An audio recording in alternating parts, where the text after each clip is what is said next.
বিখ্যাত ব্যক্তিদের কথা আমাদের সঠিক পথ দেখাতে এবং মানসিকভাবে শক্তিশালী হতে সাহায্য করে।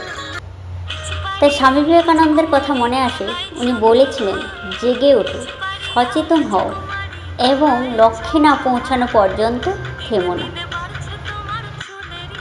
নদীর এপার কহে ছাড়িয়া নিঃশ্বাস, ওপারিতে সর্বসুখ আমারও বিশ্বাস।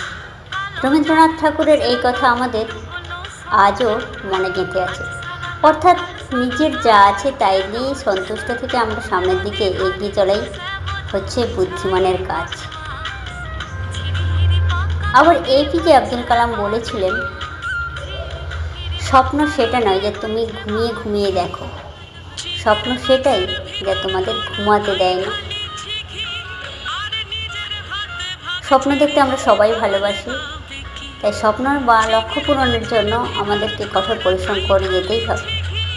হুমায়ুন আহমেদ আবার বলেছিলেন, মানুষের কষ্ট দেখাও কষ্টের কাজ, আবার মানুষের আনন্দ দেখাও আনন্দের কাজ।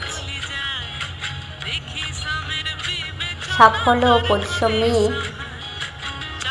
আমাদের কোনো ভাষা হবে না। সাফল্য কোনো জাদু নয়, এটি একটি ধৈর্য এবং কঠোর পরিশ্রমের ফল।